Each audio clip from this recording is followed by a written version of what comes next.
Bismillahirrahmanirrahim. Assalamualaikum warahmatullahi wabarakatuh. Waalaikumsalam warahmatullahi wabarakatuh. Perkenalkan saya Dr. Samsul Bahri, SIP, SH, MH, dosen tetap Yayasan Universitas Indonesia Timur pada Prodi Ilmu Hukum Pasca Sarjana Universitas Indonesia Timur, TUT, pada tanggal 28 Oktober 2015. Baiklah, pada kesempatan ini perkenalkan saya untuk menyampaikan deskripsi mata kuliah yang saya ajarkan pada Prodi Ilmu Hukum Pasca Sarjana Universitas Indonesia Timur. Pertama, deskripsi mata kuliah. Mata kuliah Hukum Pidana Korupsi dengan kode mata kuliah 2K B2319, semester genap, bobot 2 SKS. Yang kedua, pembahasan mata kuliah sejarah tindak pidana korupsi yang pertama. Yang kedua, pengertian tindak pidana korupsi. Yang ketiga, bentuk dan jenis tindak pidana korupsi. Yang keempat, perbedaan gratifikasi dengan suap menyuap. Yang kelima, penyelidikan. Yang keenam, penyidikan. Yang ketujuh, penuntutan. 8. Bentuk peran serta masyarakat dalam pemberantasan tindak pidana korupsi. 9. Tindak pidana pencucian uang dalam perkara tindak pidana korupsi. Manfaat pembelajaran hukum pidana korupsi, yaitu yang pertama memahami, yang kedua mengkaji, yang ketiga menganalisis. Oke, yang keempat, substansi pembelajaran. Substansi pembelajaran kita adalah kewenangan KPK dalam pemberantasan korupsi. Jadi kewenangan KPK di dalam pemberantasan korupsi itu menjadi sebuah substansi pembelajaran kita. Kedua, kewenangan Polri di dalam pemberantasan tindak pidana korupsi. Yang ketiga, kewenangan kejaksaan di dalam pemberantasan korupsi. Jadi ada 3 lembaga yang menangani sebuah perkara tindak pidana korupsi. Berikutnya, ada namanya aspek pembelajaran. Aspek pembelajaran ini. Jadi di dalamnya itu ada namanya pengertian dan istilah. Pengertian sudah dijelaskan bahwa pengertian tindak pidana korupsi itu tadi saya jelaskan secara singkat bahwa tindak pidana korupsi menurut ahli dan menurut peraturan perundang-undangan itu adalah sebuah kejahatan, sebuah perbuatan kotor yang tidak bisa dipertanggungjawabkan di hadapan Allah. Substansinya perbuatan itu tidak bisa diterima siapa. Nah, dengan pengertian itu dan istilah dalam perkara tindak pidana kita harus memahami apa itu istilah-istilah yang ada di dalam perkara tindak pidana korupsi, sehingga suatu saat nanti kita ini paham betul sumber hukum yang kita harus pelajari sebagai referensi yang kita harus ambil, yang kita harus baca agar kemudian sempurna sebuah persoalan yang kita akan bahas. Oke, rencana pembelajaran ini 16 kali pertemuan. Di pertengahan itu ada namanya UTS, ujian tengah semester, yang kemudian terakhir mata pelajaran ada namanya di pertemuan ke-16 ada namanya ujian akhir semester. Nah, sini lagi diuji semua. Capaian pembelajaran. Jadi diharapkan bahwa pembelajaran mata kuliah hukum pidana korupsi ini mahasiswa mampu memahami sejarah tindak pidana korupsi. Tadi saya sudah jelaskan itu.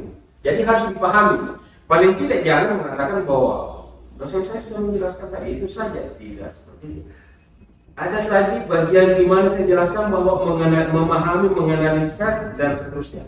Nah, di sini harus memahami sejarah, jadi bisa jalan sendiri pikirannya. Oh, ini sejarahnya seperti ini. Jadi berkreasi membuat bahwasanya pada zaman dahulu kala itu seperti ini, sehingga ada yang dinamakan korupsi.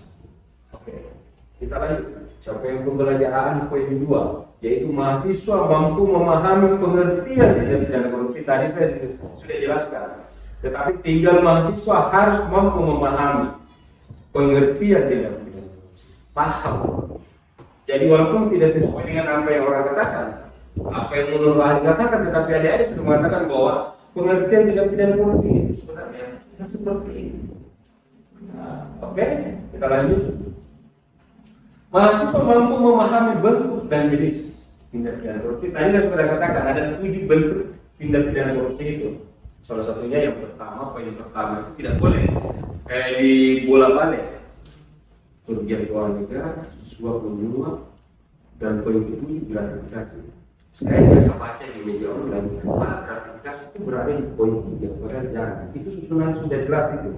Gratifikasi poin ke-7, tak boleh diubah. Jadi mahasiswa penyumbatan, mahasiswa mampu memahami perbedaan gratifikasi dan suap menyuap. Sebenarnya kita baca apa namanya, kita bincang-bincang dengan kamu, di mana letak perbedaan gratifikasi dan suap menyuap. Orang kadang tidak pernah tahu di mana letak perbedaan. Malah bahkan penegak hukum tidak tahu. Tetapi kami dari akademisi hampir selalu dalam satu kita pikirkan apa yang suap. Setelah membaca undang-undang kalau berkomunikasi dapat diberikan hadiah nanti 30 hari tidak melakukan, baru kemudian dapat dikatakan bahwa gratifikasi. Ya, 30 hari baru dikatakan gratifikasi. Kalau sebelumnya itu apa namanya? Suap. Ya, jadi ada dua peraturan perundang-undangan yang gratifikasi tidak pidana lebih suap dan gratifikasi. Mengapa tidak disatukan pasal ini? Suap, gratifikasi. Memberi, saya berikan kepada orang, kepada pejabat sama dengan suap.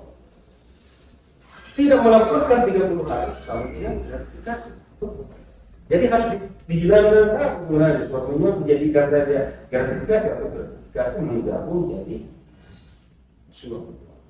Tapi ya itulah berbeda-beda kita punya pandangan. Tapi saya kaji terus ini, karena memang saya bidangnya di tindak pidana korupsi. S1, S2, S3, dan selalu saya penelitian. Oke, mahasiswa mampu memahami penyelidikan. Apa itu penyelidikan? Kalau saya mengajar lalu kemudian saya kasih tugas di video kelompok, saya harus mendengar presentasi. Mengapa? Supaya dia cerdas. Di bidang saya harus tahu apa itu. Bukan berarti saya harus kejam dengan musuh, tetapi saya harus mendoktrin bahwa mahasiswa itu harus pintar. Setelah ditinggalkan saya, setelah ditinggalkan supaya dia ingat saya bahwa Kosampo selalu membimbing saya tentang tidak korupsi. Sudah saya paham masuk ke perasaan. Nah, saya ingat terus kita ketemu persidangan, Bapak Ustaz yang jadi hakimnya, kalau dosen saya. Tapi kalau salah, saya punya gugatan, jangan juga diingat, saya salah. Tetapi kalau benar, ya ingat bahwa dosen Subhani pernah dia. Oke? Mahasiswa mampu memahami penyelidikan. Ini penyelidikan. Seperti saya katakan tadi, harus dipahami apa yang saya gambarkan tadi itu. Penyelidikan itu apa? Penyelidikan setelah selesai penyelidikan dianggap bahwa memenuhi unsur pidana, cukup 2 alat bukti naik ke penyelidikan. Itu harus dipahami. Ya, sebagai orang hukum tidak boleh tidak tahu. Harus tahu. Kalau tidak mau belajar tentang hukum, apa juga masuk sebagai mahasiswa. Kemudian mahasiswa mampu memahami penuntutan. Bapak, adik-adik sekalian, di sini ada yang praktek. Nah, harus dipahami bagaimana teori penuntutan, bagaimana langkah-langkah bisa melakukan penuntutan. Kenapa bisa disumbangkan hasil penyelidikan ke polisi misalnya seperti itu, apa yang lakukan? Itu yang harus dipahami. Di sini praktek tempatnya kalian. Ketika adik-adik sekalian praktek, maka kita bagaimana teori dan bagaimana pelaksanaan di lapangan. Karena terkadang beda teori, beda di lapangan. Ya, itu yang harus dipelajari. Begini. Mahasiswa mampu memahami peran serta masyarakat. Baca ada 2 undang-undang. ada di dalam undang-undang pidana korupsi dan ada di dalam peraturan presiden yang diatur tentang persyaratan masyarakat. Maka masyarakat itu dihidup oleh undang. Coba ketika dia berbicara menyampaikan pendapat, mengikuti nama orang di koran langsung kalau dia itu biasa. Hati-hati menyampaikan, dilindungi dalam undang-undang adalah kutip saja. Mahasiswa mampu memahami tindak pidana pencucian uang dalam perkara tindak pidana korupsi. Tujuan pembelajaran hukum pidana korupsi, mahasiswa mampu menjelaskan sejarah tindak pidana korupsi seperti tadi, ya. Jadi tadi mampu memahami, sekarang mampu menjelaskan. Jadi harus dijelaskan. Mampu menjelaskan pengertian tindak pidana korupsi, mahasiswa mampu menjelaskan bentuk dan tindak pidana korupsi. Keempat, mahasiswa mampu menjelaskan perbedaan gratifikasi dan suap menyuap. Mahasiswa mampu menjelaskan penyelidikan. Jadi tadi apa tadi? Tadi itu sekarang kita mampu menjelaskan penuntutan, mahasiswa mampu menjelaskan perasaan masyarakat. Nah, poin 8, mahasiswa mampu menjelaskan perasaan masyarakat, mahasiswa mampu menjelaskan tindak pidana ini. Strategi pembelajaran yang dilakukan adalah pertama, diskusi, tanya jawab, tugas individu, dan kelompok. Ceramah itu penting, seperti sekarang ini yang saya lakukan adalah ceramah. Kemudian kita berdiskusi. Berdiskusi itu ya mungkin ada satu tema, ada satu kasus yang kita coba lempar, dia diskusikan. Setelah kemudian kita lakukan tanya jawab. Tanya jawab itu penting, tanya jawab. Tapi tidak perlu kita bertanya, kita sudah tahu. Itu pemborosan waktu, karena kita punya waktu 10 menit, teman-teman boleh bertanya. Ya, 2 menit, 3 menit, tidak ada manfaat itu pertanyaan. Tugas individu, saya sudah jelaskan. Mengapa penting tugas individu? Nah, penilaian pembelajaran ini penting. Kehadiran 40%, keaktifan 15%, UTS 15%, tugas kelompok 15%, dan UAS 15%. Totalnya 100%. Mengapa kehadiran itu harus 40%? Karena kehadiran bagian daripada bagaimana cara mahasiswa mendapatkan informasi, mendapatkan materi. Baik, kita akan memasuki deskripsi pengajaran mata kuliah Hukum Pidana Korupsi. Sejarah korupsi. Korupsi sudah ada sejak lama, sejak manusia lama. Korupsi itu sudah ada. Istilah korupsi terlambat datang, terlambat ialah. Padahal korupsi sudah ada sejak awal. Akan tetapi bukan korupsi yang dinamakan seperti sekarang ini. Pada saat manusia lahir, korupsi itu dikenal dengan istilah sifat pace, sifat siriki. Ada orang Makassar ini? Ada ya? Atau bukan semua? Campuran? Baik. Sifat pace, sifat siriki. Nah, dalam arti apa itu pace? Kalau Makassar mengatakan saya beri hatiku ketika ada tetanggaku yang tidak ada.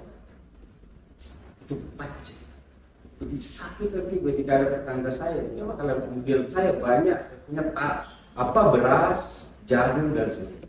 Itu dikatakan pace. Sifat siriki. Kita bertetangga, hidup bertetangga, sifat siriki. Jangan kita mau melihat orang lain, tetangganya kita ini tidak macam. Padahal saya banyak beras, sehingga saya sifat siriki kasar. Itu asalnya masalah. Lahirnya sebuah kebaikan manusia. Kebaikan manusia. Saling memberi, bertukar penghasilan setelah panen. Jadi kalau saya sudah panen, karena saya banyak tanahku, dulu semua orang ambil banyak tanahnya karena tidak ada kurang manusia. Kan begitu kira-kira. Iya, masing-masing kita punya banyak. Akan tetapi ada yang kerja, ada yang sakit, ada yang tidak kerja, seperti itu. Orang lain mungkin panen ubi jalar, ya kan? Mungkin dia panen ubi jalar, saya tidak panen ubi jalar karena saya tidak punya kebun, tetapi saya punya sawah. Bapak Ibu sekalian, ada kebunnya ubi jalar, saya punya padi, beras. Setelah panen, orang dulu tidak waktu hitung-hitung, nggak ada hitung-hitungan, harus nanti tidak kasih ke saya bicara. Setelah itu saya juga panen padi, saya kasih juga dia, kan begitu. Orang yang tidak bisa memberi memang kan ada pada saat itu. Tidak ada hitung-hitungan dulu, nanti ada hitung-hitungan ini. Makanya itulah. Tetapi ini Pak, saling memberi bertukar penghasilan, masih ada kita di sini. Seperti di Papua, itu bertukar undi-undian, karena itu yang bisa dia pakai setiap panen. Seperti itu masih terjadi. Dengan sifat seperti ini, menurut kita adalah sifat yang baik, sifat yang dipuji Allah Subhanahu Wa Taala. Kan kira-kira begitu. Sifat baik, saling memberi, saling membantu kepada orang. Itu dulu awal muasal tentang sejarah tindak pidana. Kemudian menjadi suatu kebiasaan, menjadi budaya. Kebiasaan lalu kemudian menjadi budaya. Karena kita kebiasaan ini saling memberi, Bapak Ibu sekalian, saya memberi. Jadi itu menjadi suatu kebiasaan, menjadi sebuah budaya. Ya, jadi substansi daripada sejarah masa lalu adalah kebudayaan. Tetapi tidak jelek, ya. Tetapi tidak jelek, kebiasaan. Nah, masuk masa penjajahan. Kita ambil masa penjajahan Belanda saja. Pada masa penjajahan Belanda diatur namanya sistem pemerintahan. Ya, ada namanya sistem pemerintahan karena semua roda kehidupan, roda pemerintahan harus berjalan. Bagaimana mekanisme pemerintahan ini bisa berjalan sesuai dengan tujuannya, karena negara yang baik, negara yang bagus, tidak ada sistem pemerintahan yang baik, mulai dari RT, RW, desa, dan seterusnya. Nah, pada saat itu ada yang dinamakan kepala desa. Anggap kepala desa itu tidak ada. Kepala desa ini tidak digaji pada saat itu. Jadi tidak digaji. Lalu kemudian dia memungut memungut hasil panen, pajak, kan begitu, pajak dari masyarakat supaya semua pemerintahan bisa berjalan. Ada jembatan yang tidak selesai, gotong royong. Jadi di situ roda kehidupan pemerintahan berjalan karena ada itu pajak. Bagi masyarakat yang tidak memiliki uang pada saat itu, setelah panen, mengapa mesti kita harus membayar pajak satu kali saja 1 tahun? Karena mengikuti tadi masa panen. Jadi pada saat masa panen itu ada berasnya masyarakat, tidak ada uang. Itulah yang dibuat pemerintah desa. Tapi kan tidak ada uang ini jadi jangan seperti itu. Jadi ini juga melahirkan sebuah kebiasaan yang belum dikenal dengan korupsi, hanya kebiasaan. Jadi di situ memang masyarakat diajar memberi,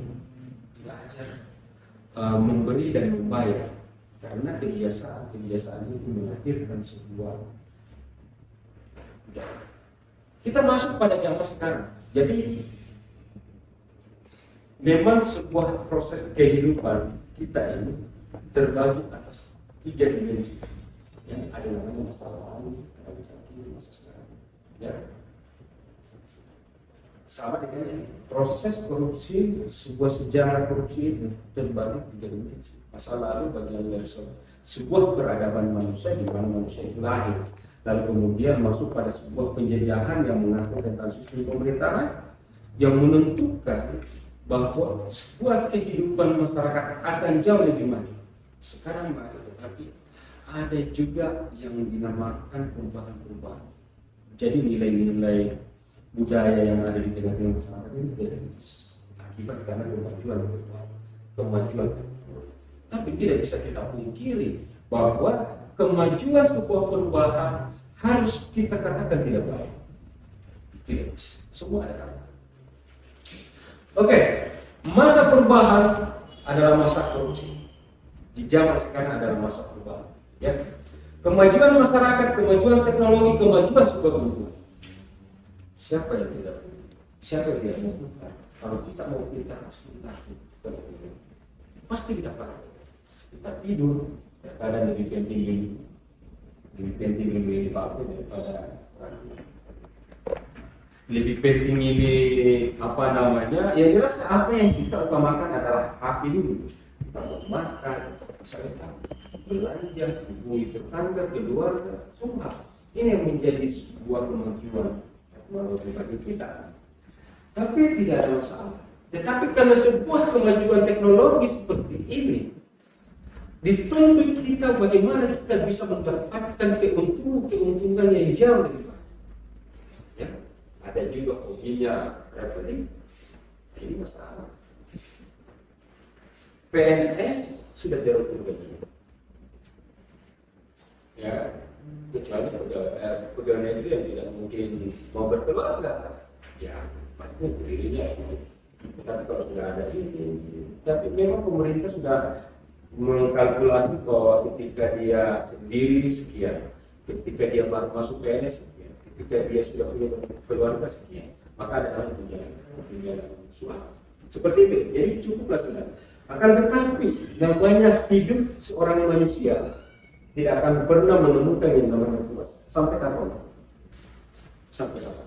Disitulah kemudian bahwa sebuah perubahan kemajuan masyarakat dan perubahan sebuah teknologi sehingga mencari kebiasaan tadi, yaitu budaya yang tidak ada lagi di zaman korupsi, yang tidak ada lagi itu. Misalnya di zaman sekarang tidak ada lagi masyarakat membawa masuk di pemerintahan. Ini saya tidak ada pahami, tidak ada lagi. Tetapi bentuknya berbeda, canggih. Bapak, di kampung ada jalan, tidak ada. Oke, saya buatkan jalan, anggarannya 1 miliar. Tapi jangan catatan, 1 miliar ini bisa nggak kasih 15%? Kan begitu. Wih, langsung ini jangan 15%, saya kasih 40%. Kan begitu, saya kasih 20%. Nah, jadi caranya untuk mencari uang dulu karena bukan zamannya lagi memberikan uang, bukan lagi zamannya memberikan beras dari hasil panen, karena ya canggih kemajuan yang kita bilang ada zaman perubahan, tidak bisa seperti itu lagi. Kita gengsi juga kan, pegawai punya jabatan, lalu kemudian uang itu dengan cara canggih-canggih juga untuk mendapatkan uang itu. Nah, ini uang negara. Ambil ini sekian ke saya.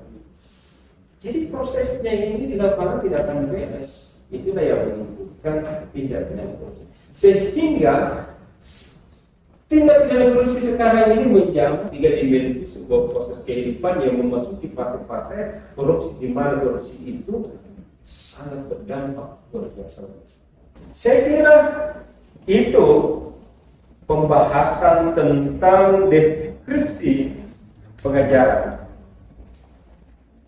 Oke, Bapak Ibu sekalian, saya ingin dengan materi deskripsi pengajaran saya ini, saya berharap adik-adik, Bapak Ibu sekalian bisa mengajukan pertanyaan. Nah, saya persilahkan untuk bisa mengajukan pertanyaan. Siapa yang ingin bertanya? Saya. Oke, saya. Siapa namanya yang pakai kacamata?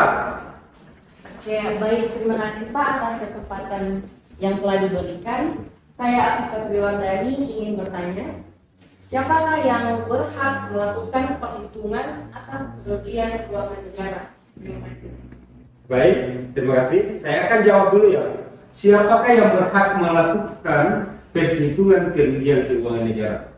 Jadi, yang berhak untuk melakukan perhitungan kerugian keuangan negara sebagaimana yang saya jelaskan tadi itu adalah BPKP sebagaimana MOU yang disepakati secara bersama-sama antara Polri, BPK dengan kejaksaan. Maka yang menjadi suatu kebiasaan itu untuk melakukan penghitungan kerugian keuangan negara adalah BPKP sendiri, walaupun sebenarnya lembaga lain bisa menghitung kerugian keuangan negara, termasuk yang saya jelaskan tadi. Satu, inspektorat bisa, BPK bisa, lembaga independen juga bisa, kemudian BPKB sendiri. Saya kira itu pertanyaan singkat dan singkat juga jawabannya, dan saya memberikan kesempatan. Siapa lagi yang lain? Baik, silakan. Namanya disebutkan ya. Terima kasih atas kesempatan yang diberikan kepada saya. Saya atas nama Andi Rahmat ingin bertanya, apakah pengembalian kerugian keuangan negara dapat menghapus pidana korupsi terhadap tersangka? Terima kasih. Baik. Jadi pengembalian kerugian keuangan negara itu tidak menutup pidana terhadap tersangka. Diatur di dalam pasal 4 Undang-Undang Tindak Pidana Korupsi yang mengatakan bahwa pengembalian kerugian keuangan negara tidak menghapus pidana. Artinya bahwa ketika kita mengembalikan kerugian negara, pasti tersangka berpikir, kalau saya kembalikan kerugian keuangan negara, satu miliar saya ambil, katakanlah ya, dan kemudian saya kembalikan 1 miliar, apa mau pakai? Tidak ada. Itu pikiran. Tetapi ingat bahwa ketika kita dengan ikhlas, dengan niat yang baik, tulus untuk mengembalikan sebuah kerugian keuangan negara yang dialami, yang benar-benar kita ambil, maka pengembalian kerugian keuangan negara itu akan mengurangi tuntutan-tuntutan terhadap diri kita. Ya, karena mengapa pengembalian kerugian keuangan negara sudah? Karena itu menjadi objek paling utama di dalam penegakan pemberantasan tindak pidana korupsi. Saya katakan lagi bahwa penegakan tindak pidana korupsi ini tidak mengedepankan atau tidak mengutamakan penghukuman terhadap seseorang. Bukan berarti tidak dihukum, bukan berarti tidak dipenjara. Karena mengapa? Kalau tidak dipenjara akan ikut orang-orang yang lain yang melakukan sebuah tindak pidana korupsi. Karena dianggap bahwa kalau saya ditemukan untuk melakukan tindak pidana korupsi, kembalikan saya. Tetapi kalau saya tidak ditemukan, maka saya akan enjoy. Nah, itu. Jadi bahwa pertanyaan tadi sebuah pertanyaan yang terjawab tentang pengembalian kerugian keuangan negara tetap tidak terhapus pidananya, tetapi mengurangi pidana-pidana atau tuntutan jaksa penuntut umum pada akhirnya. Mungkin masih ada pertanyaan?